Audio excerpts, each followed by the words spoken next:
What's up, Mavletic lovers and listeners, and welcome back to our last episode of Maverick Postgame for the season. It's been a wonderful semester of updates on the wins and losses from our fall sports. But for today, we got another full show for you today as we start to see more from our winter sports, where men's basketball continues on their winning streak. And women's basketball redeems themselves in an epic win over MSU Denver.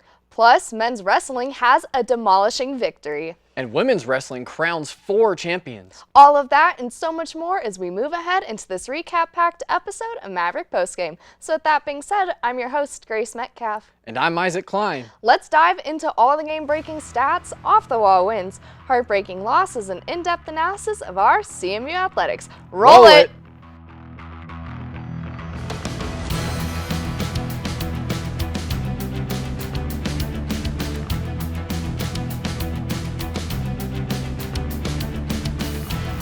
Hello everyone, once again, I'm Isaac Klein. And I'm Grace Metcalf. Let's hop right in and take a look at all the Mavtastic action that took place this week here at CMU.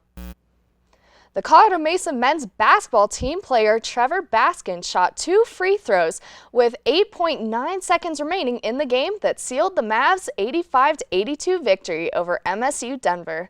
The Mavericks, ranked number 18 in the NABC national poll, handed the number 8 Roadrunners their first loss of the season and won their 4th straight road game against a top 15 team dating to last season. The game was close from the get-go, with neither team leading by double figures at any time. Mesa's largest lead was 9 points early in the second half. MSU Denver led by 6 late in the first half after going on a 10-point scoring run to turn a 29-25 CMU lead into a 35-29 MSU Denver advantage. Owen Kuntz, who finished with 15 points, stopped that run by stealing the ball and converting on the break as the Mavs worked their way back to a 1-point lead, 42-41 at halftime. The Mavs were tied at 78-78 with 2 minutes to play, with one offensive sequence highlighted the Mavs' determination. Reese Johnson missed a 3-pointer, but Baskin was there for the offensive rebound and got the ball out to Isaac Jessup. His second chance, a 2-pointer, also rimmed off, but Kuntz latched onto another offensive board. Baskin finally finished with a layup for an 80-78 lead with 1:52 remaining that the Mavs never relinquished. Mac Riniker scored on a driving layup out of a timeout with 33 seconds to go, and then he stepped into a passing lane for a steal with 26 seconds remaining.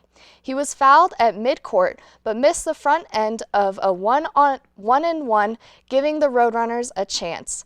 Braden Maldonado drove for a layup, and Metro fouled Johnson as the Mavericks broke the full-court press.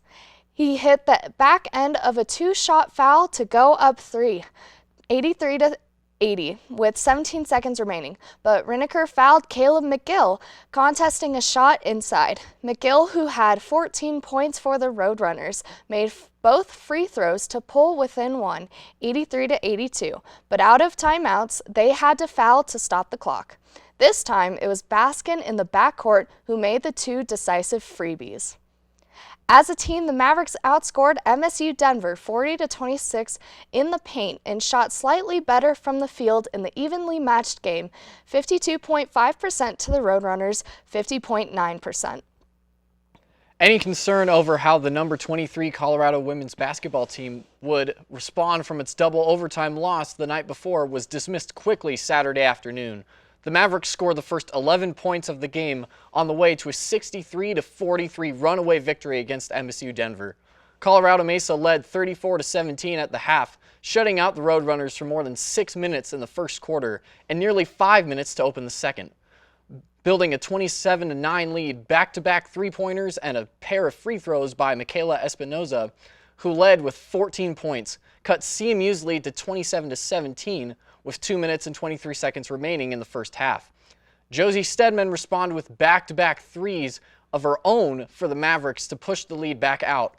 It was more of the same in the third quarter, with CMU's defense pitching a shutout for almost 5 minutes when Amanda Bearns hit a driving layup for the Metro's first points of the second half at the 5 minute and 8 second mark. The Mavericks were up 45-19 a couple of minutes later, though Olivia Reed picked up her 4th foul of the game and watched from the bench until the final 2.5 minutes of the game. As a team, the Mavericks shot nearly 40%, including 53% in the third quarter, and hit 8 three-pointers to the Roadrunners' 3, despite being out-rebounded 40-36.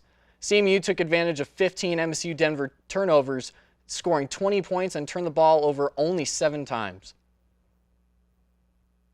The Colorado Mesa University Mavericks used 5 bonus point victories en route to a convincing 30-10 Rocky Mountain Athletic Conference men's wrestling win over visiting San Francisco State University on Friday night. CMU jumped out to 12-0 lead in the evening duels as Dayson and Denham Torgerson bookended a 6-0 Orrin Huff shutout at 133 pounds with bonus point wins. The Aurora, Utah natives outscored their respective opponents 33-8 as the Mavs later went on to outscore their opponents 30-4 in the final 3 matches of the official duel to close out the win.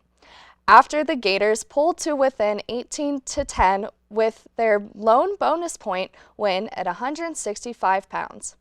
Dayson Torgerson, a true freshman, is now 8-3 and victorious in his last 4 as he racked up 3 near falls for 11 points and a 22-5 technical fall win over Hayden Anchetta at 125 pounds.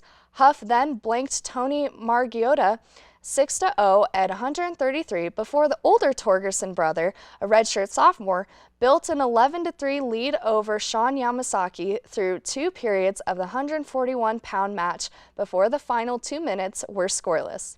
The Gators did get on the board at 149 as Lawrence Sainz scored a third-period takedown to edge CMU's Juan Garcia 5-4. However, Owen Klein received a forfeit at 157 pounds as the Mavs increased their team lead to 18-3. SFSU then answered with back-to-back wins through Kyle Botello, who defeated Caden Hine 19-6, and Gage Metler, who edged Gus Dalton 3-2. The Mavs have now won 4 straight and 7 of the last 8 duels over the Gators since 2013. The Mavs have also won 12 straight home duels, a streak that will go over 3 full calendar years. The Colorado Mesa women's wrestling sent a smaller group of wrestlers to the Bob Smith Open hosted by the Hays State University on Sunday. The Mavericks had a total of 12 wrestlers finish in the top 6 of their respective weight classes, and 4 of those claimed championships. Isabella Morales, Adriana Gomez, Keely Tebaldo, and Selena Cook all took first place in their weight classes. Morales earned a pair of points within the first 50 seconds of her first 2 matches, en route to reaching the finals. She then defeated Odelia Lopez of Schreiner 2-0 to claim the title and remained perfect against Lopez in her career. Adriana Gomez took a similar route as her teammate on the way to the title at 109 pounds. Gomez earned a pair of pins in her first and second matches of the day before, running into her teammate in the final. The Levine Ariz native earned a 10-0 technical fall win over her teammate Isabella Cruz for the championship. Cruz also picked up a pair of victories by pin before falling to her teammate in the final. Cadence Boyd, Apple Middleton, and Shandine Largo all reached the championship bout of their respective weight classes before falling in the finals. Now that we have recapped some of the games, it's time to announce our Maverick of the Week. Our Maverick of the Week goes to Eddie Kurczak.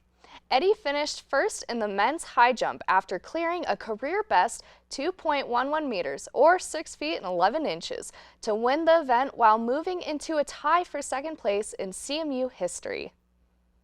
Congratulations, Eddie, for your outstanding performance. You are Maverick of the Week. We are now at the end of our show, and it is time for closing statements. My closing thought is on how this season has been. We've had a lot of amazing wins so far from our athletics. On the show, we've had a few new faces here co-hosting. I'm excited to see what next season brings. I am too. My closing thoughts are on next semester as well. As we start to cover more winter sports, I look forward to next semester to share more of their wins. It should be exciting. Now that we have wrapped up all the action from this week and given our closing thoughts, it is time to close the show. Thank you everyone so much for joining us this week on Maverick Postgame, and good luck on the rest of your finals. I've been your host, Grace Metcalf. And I've been Isaac Klein. Be sure to go check out our channel 62.2 for more games and updates. We'll catch you next season with an all-new recap-packed season of Maverick Postgame. Stay safe, Mavs, study hard, go to a game or two, and of course, have yourselves a most amazing day.